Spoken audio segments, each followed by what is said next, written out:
What's good, y'all? Welcome to week 9 of B4 to go. And this week, I'm gonna reflect on is race week. Race week. So much to say for race week, but we're gonna break it down like this. Just exactly like we've been doing it. 7 equities, starting with me physically, mentally, spiritually, and getting on into the other 4 equities. And then at the end, we'll share a story of race weekend all the way leading up to the starting line of the marathon. So, physically, by the end of the week, by the race weekend, I say about 8 to 9 out of 10, because I don't know why, but it always seems to be a recurring thing that in the taper phase, I always feel like little pains and aches, which runners call niggles. And I felt a little something in my knee, so I felt like I had to strengthen my knee a little bit. So I did a little bit of sand work, beach work. I don't know if that was a little too late, but I was doing a lot of knee strengthening exercises, like pretty much reverse sled pulls, to try to mitigate that weeks before. And anyways, like I said, 8, 9 out of 10 physically. Decreased mileage by, what did I get up to? I think I got up to about 20 miles, and plus the actual race, which is about 46 miles total for the week. And yeah, that was, something different I wanted to try, just to help me recover and faster, to feel as fresh and fit as possible for the race. So physically, again, 8, 9 out of 10 altogether. Then me mentally, it was hard. I knew it would be, because of my hyperactiveness, and it just, I'm used to a routine nowadays and being disciplined, so it was hard for me to defer that attention to other things like video making. I actually wanted to do more of it and more editing and shooting, but I was really distracted with my own thoughts. And for me to manage my thoughts, I consume a lot of things, where that be food. But since I wanted to be healthy, I was consuming more content than I would like, to be honest. And that's just where I was mentally. Was doing a lot of breathing, so that helped me get back into my space. So I would say over race week, mentally, it was fluctuating from lots of doubts to, positive thinking and envisioning, I forget what is that called? Visualization of the race and the times, and trying to figure it out within myself and how I felt and what I would be okay with if I didn't feel so hot. So anyways, mentally, range it from about 5 out of 10 to about an 8 out of 10. Spiritually, again, I can't lie. Spirits are high. I'm always think of the best, hope for the worst, or expect the worst, hope for the best. And spirits are high, and we're very, very high. And so I would give that 9 to 10 out of 10, just because I'm just feeling good and, ready to get this done. I've been working so hard, and just excited for the race and race weekend and everything that comes along with it. So yeah, 9 to 10 out of 10 for me spiritually. Going on to the social aspects of these equities. The next 2, family, friends, and just being social in general. Family, I would say this week was about a 10 out of 10, because the support I was getting just within the household itself is all I really needed. And everyone was supporting me, and making sure that I was able to get as much sleep as possible, which it wasn't as nearly as much as the week before because I had to go to work. And so the best that I could. I got some okay sleep. I say I average about 6 to 7 hours like usual, but it's, undisturbed, and I didn't have my off night that I usually have maybe once every 2 weeks where I don't sleep at all, or barely any sleep, like an hour or two. And so luckily that didn't happen. Even race night or the night before the race, which I will share at the end.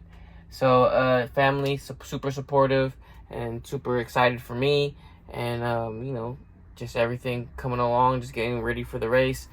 Me cooking for myself, and it was hard because families was eating what they usually eat. That's a lot to take out, especially for the little kiddos. A lot of wasted food because I wasn't there to unwaste it or not waste it because I had to stay strict.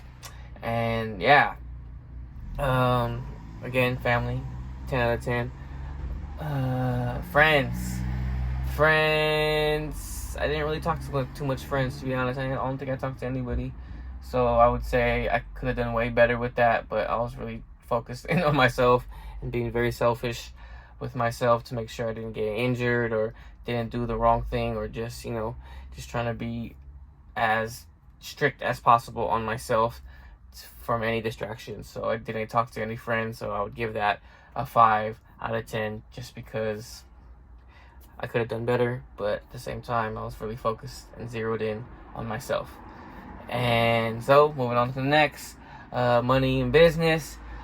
Still working, always still working. Reason why I didn't get as much sleep, worked all 5 days, Monday to Friday, and making that money as much as I could, given the facts of me training and stuff within it. So money, again, could be better, could be worse.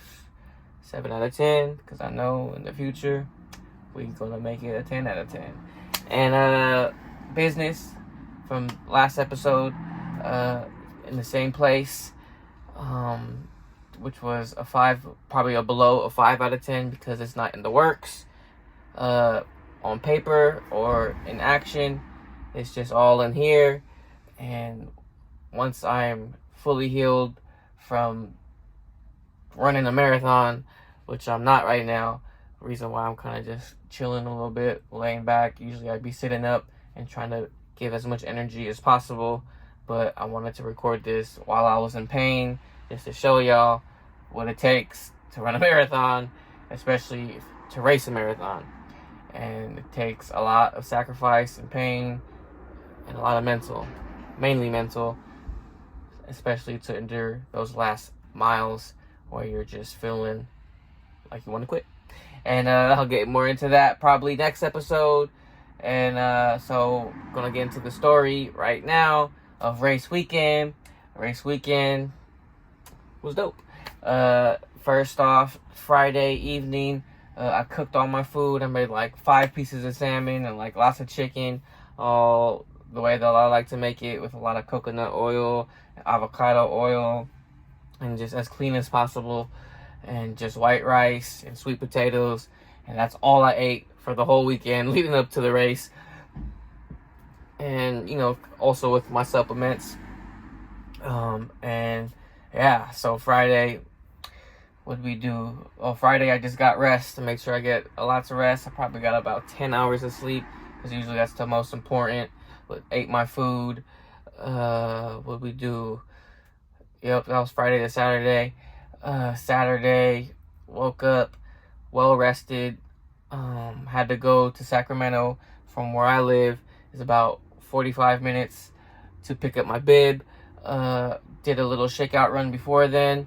Wifey was doing her thing with the kids, and she actually dropped off the kids to my sister's spot in Walnut Creek, which is about 20 minutes away from where I live, in the opposite direction to where I was going. So me and wifey went to the expo. She did a lot of videotaping and hyping me up, and met up the homie at the expo, Steven. And shout out to Steven. He's dope because he's been with me really in the beginning of my seriousness of running, and or just the thoughts of the seriousness of the running, what really got me serious, I should say. And yeah, he's been there since the beginning. Me running wise, probably my first running friend outside of people that I knew. And yeah, really, yeah, I would say my first running friend, really, in the space of runners. And so I met him up. We hung out a little bit, chatted a little bit, ran around the expo, and he branched off to go watch some speakers. Shout out to the speakers. Kufuzi, he was speaking at that time. Actually seen Kufuzi during the race, so shout out to Kufuzi, dope dude. And anyways, going on with the expo, got my bib, took lots of pictures with the wife, and we just had fun. Went to go pick up the kids after that. My sister did my hair, and it was just 8. Came back home, slept as early as I could, which was not that early. I slept probably about 4 to 5 hours, which is the most sleep I've ever gotten before a marathon. This was my 4th marathon, and yeah, that's the most sleep I've ever gotten the night before a marathon. And I attribute that to staying at home and just being with the family, because usually if I'm out and about or in a hotel room, just the rhythms and the routines are off and just can't sleep, and just too much thought and thinking of where I'm at and all the other stuff that goes along with being a hyperactive person like me.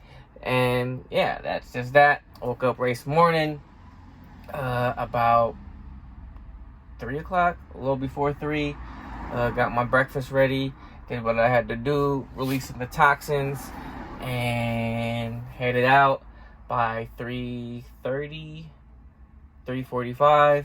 Got in the car, drove to Sacramento at the beginning of the race, where they shuttle you from the beginning of the race from the finish of the race to the start of the race in Folsom, which was obviously 26.2 miles away, near Folsom Prison, actually, where what's his name performed. He did like a famous performance there, Johnny Cash. And yeah, shout out to Johnny Cash. And yeah, so walking to the bus, there was so many buses. I missed the first round of buses, which I was sad about, and I was like, oh man. But when the second round of buses came, I was way more happier, because there were actually charter buses. The first line of buses were all school buses, and we had a charter bus. And then luckily for us and people in the bus had a working bathroom, and I was like, oh, for sure. So I went all the way to the back so I could use the bathroom, but there was somebody in it. And then when that person came out, another person said, oh, I'm next. And I was like, all right, for sure, I'm after you. And come to realize, the first person that was in the bathroom coming out, I didn't realize it at the time, but now I do, because on the moment, I take the bus as my little safe haven, where I do lots of breathing exercises and really just trying to, my my visualization time, and I really just try to visualize and just try to stay as focused as possible and relaxed as possible. A reason why I do the breathing. And after the fact, after hearing him talk a little bit to his friend and just and seeing him, it was Floberg's runs. I recognized him because I watched his Chicago build-up, and just everything about that build-up was dope, and he accomplished his goals. And yeah, shout outs to him. I didn't want to tap you on the shoulder after the fact you got out the bathroom, because the bathroom was kind of tricky, and every one person that didn't really, I guess, read the sign of how to open it, you gotta like push down and go over, and most people thought they got stuck in the bathroom, but I was all the way in the back, so I opened the bathroom to let people out, and it was just kind of awkward. I didn't want to be like tapping on the shoulder like, hey, I recognize you, just because I'm kind of shy, introverted in that way, especially just the way I kind of just seen him and finally recognized him. And also me just trying to be me and do me as much as possible, just not trying to disturb anybody's little bubble and not trying to pop it in any ways. But I want to give a shout outs to him. I think his name is Eric Floberg, and shout outs to him, because I like his content running wise, and what he does cinematically overall in his vlogs. And I really appreciate the detail and his training and then everything that he shares, especially being a father and a husband. That really touches me in a lot of ways because I'm the same way, and I'm a father and I'm a husband. Anyways, going back to the bus, just leading up to the race, was just doing lots of breathing. Finally got there, probably like a 45-minute bus ride. Got there, was just chilling, doing more breathing exercises because we're about an hour and a half early. About 6, I got off the bus to do some more breathing in nature, and just see people, and just get out the bus and just visualize everything. Really visualize it because I was there, visualizing the start, getting away, and I was in the cut, filming a little bit. And then after I was done filming, I look up and guess who I see? Steven. And Steven and I were chopping it up, sharing our race plans or whatnot. And then after that, started to warm up a little bit because it was about 6:30 now, and race time is at 7. So I had to meet up my crew at the gas station so we could take a group photo. So all the teammates, or most of the teammates, maybe not most, maybe about a third of the teammates that was there, because there were 30 plus of the San Francisco Excelsior Run Club there. And super excited for all the teammates and really just all the runners in general, because it's just a big accomplishment for people to just run a marathon in general. And so we were there, took a picture, shared some stories, see where people was going to run at. And luckily, one other teammate was pretty much going to run at the pace that I wanted to run. And then we went to get our spot in the line to start. The marathon started about 10 minutes late because of some busing issues, I believe, and people were just late to the start line, and so we had to delay it 10 minutes. And I will get into the marathon in the next episode. So remember, y'all, always one love, yourself first. We everyday getting it. Yay! Just live, let it settle in. Patience is the best medicine.